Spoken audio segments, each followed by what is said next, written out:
Hey everybody, welcome back to Relocate with Nat. I hope you are having an incredible day. I am, because I'm in the incredible, beautiful SOV with Rochelle. Thanks for being here again. Thanks for having me back. She's still trending #1 on my channel. So if you haven't seen the first one, you gotta go check it out. I'll watch it. Today, I reached out to Rochelle because if you're not following her online, please do so. She has a lot of great information. And this is really about working in the DR.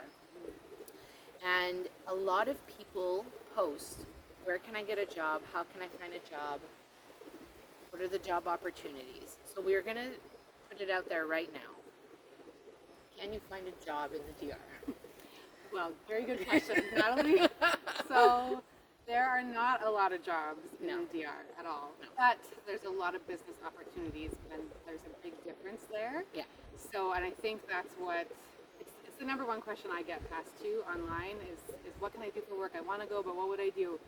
So yeah, I think the reason there aren't a lot of jobs here is because people will work for very low wages here. So you're competing with people who will work for $20 an hour, not $20 an hour, $20 a day. So unless you're willing to work for such a low wage, which you're probably not, then you're going to have a difficult time finding actual employment. Yeah. And that one, I think we came down here with our own businesses, so we had that part covered. But you guys came here. Your husband used to have a construction company back in Canada. He obviously wasn't going to bring that here, Right, but pick that up and move it. Yeah, but he was able to create something. correct. So we came here. My husband needed to work, and like to get paid construction wages here, they're very low. Like it's not livable for the lifestyle. I think the guys get paid what, $20 a day? $20 Yeah. a day. And Some of they're in the full heat for 8 hours. full heat. Yeah, it's crazy. Digging by hand. Yeah. So that's just not attainable for a family of 4 living with the lifestyle that you're sort of accustomed to. Not that we had this grandiose lifestyle back home, just middle class, The basic, average, the basics. Yeah. So we came here, and I do think this is a good idea. Is if you don't have like online employment secured, I think it's good to come and just watch, because you will notice very quickly, especially if you have an entrepreneurial sort of soul about you, that there are actually a ton of opportunities here. And that's where, I don't know about you, but it gets really exciting. So Yeah. my husband started a construction company, and now we're building a small gated community. So he's no longer on tools, but he's the one running the job sites. And that can be any kind of business where you can own here. There's some lucrative possibilities there. Yeah. And I would say the trades are probably a big one down here, because I often have seen like we need an electrician, we need a plumber. Not that the Dominicans cannot provide that service, but if you're working with Dominican time, I think sometimes it can be a little slow. Yeah. You could probably reap the benefits of being timely for a service like that. That's a good point. Yeah. And I think those ones are big ones. I know I've met some Dominicans who are in the trades, and they're very helpful. But if that is something that you do and do well, people will appreciate it. Totally. They'll give you a leg up, right? Yeah, oh yeah, If 100%. If you're on time and timely, Yeah. big difference. Yeah. So we were talking before we started recording that we had no clue that when we came here, and I think I've told the story before, that my husband's an author and a ghostwriter, and I'm a public speaking coach. But then we came across this baking venture that we now have that has sort of blown up. We're not sure how it happened, but we sell cinnamon rolls once a week at a market, and actually birthday parties now. We do birthday parties now.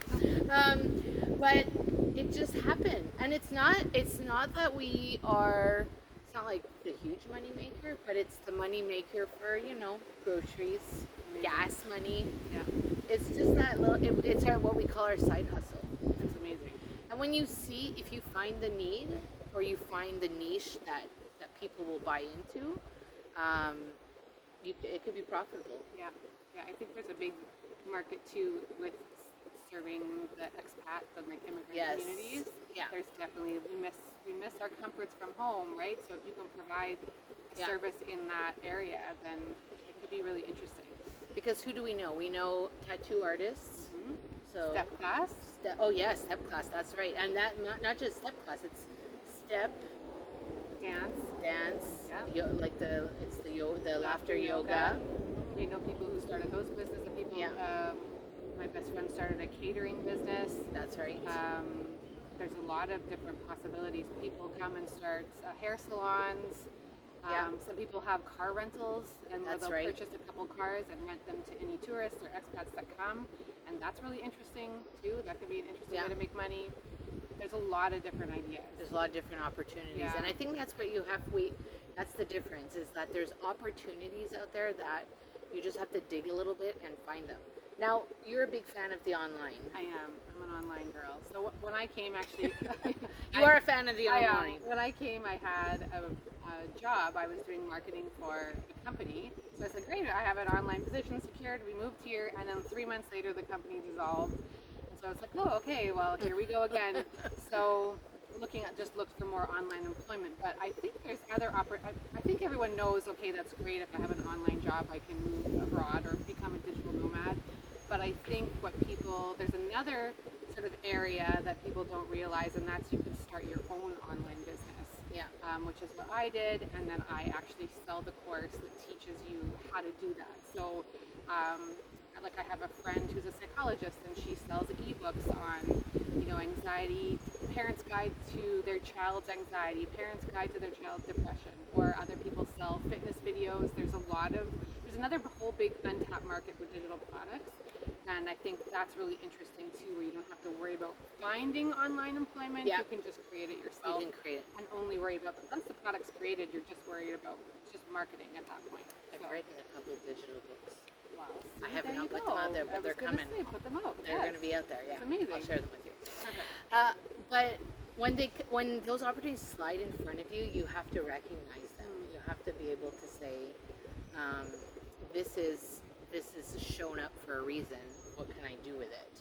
So what are your top maybe 2 or 3 things that where people can go to facilitate some of the online learning? So I would check out my Instagram, which is the Anywhere office. I have a lot of information and ideas of different digital products that you could sell, because I do think people are like, oh yeah, online business sounds great, but what would I sell, right? So that's probably the best place to follow me. I'm also on TikTok if you want to see more about just like the day in the life in Canada, and that's Rochelle Garrison. You mean in the DR, right? Day in the life in the DR. That's right. Yes, that's right. So. And I don't know if we were in Canada, the same opportunities would come our way. No, I don't think so. There's too much red tape. Like here, I know people who started a food truck just by purchasing it and opening it. There was no, for good or for bad, there's no licensing. There's not a lot of like. There's no, what do you call that? Food inspection, food administrative. No, for the good and bad. It is for the good and bad, and I guess I should say that we do sanitize everything when we bake. I'm sure.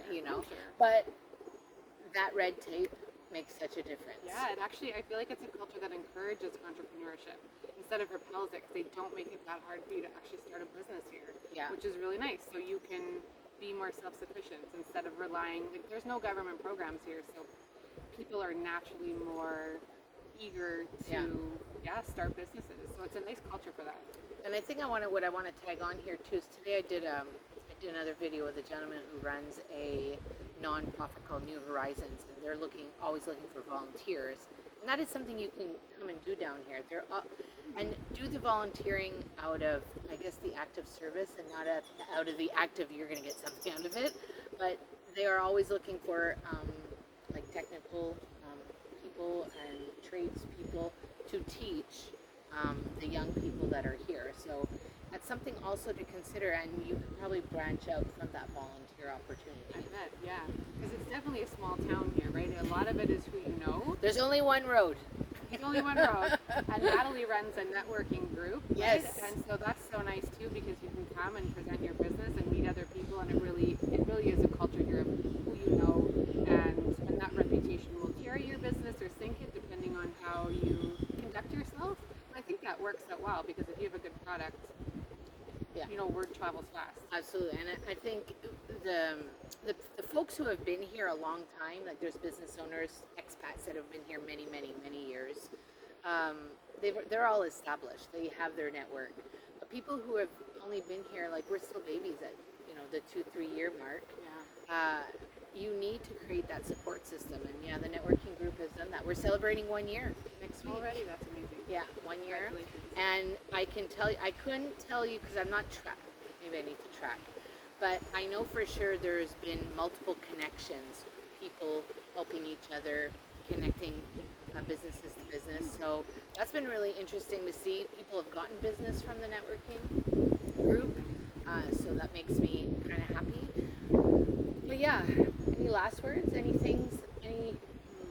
I think just remember that the average income in the Dominican Republic is $400 a month. So just know that you're coming here to be an entrepreneur or with online income already secured. It's really one of the two. And if you come with that, I guess, openness and that idea that you're going to spot a hole that needs to be filled, I think there's a lot of opportunity for success. Absolutely. And I would just say, see the opportunities and come down and check it out. If you're not, we did actually you did it too. We sold everything and just came down. But if you have the opportunity to come first and meet people and kind of explore, I suggest that you do that as well, because that will also give you a sense of what is possible or not. We were a little bit adventurous in doing all of that. More people are being more cautious in their choices.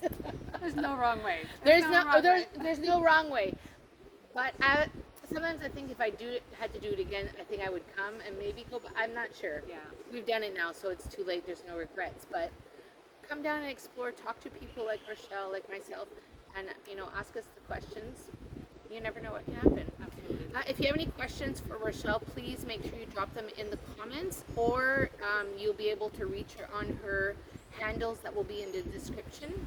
And if you are considering a relocation and you do not know where to start, because it is a big thing to unbox, just schedule a short discovery call with me. The link is in the description as well, and we'll see for a good fit. And if I can show you, it's been really nice here. It's very breezy. It's lovely.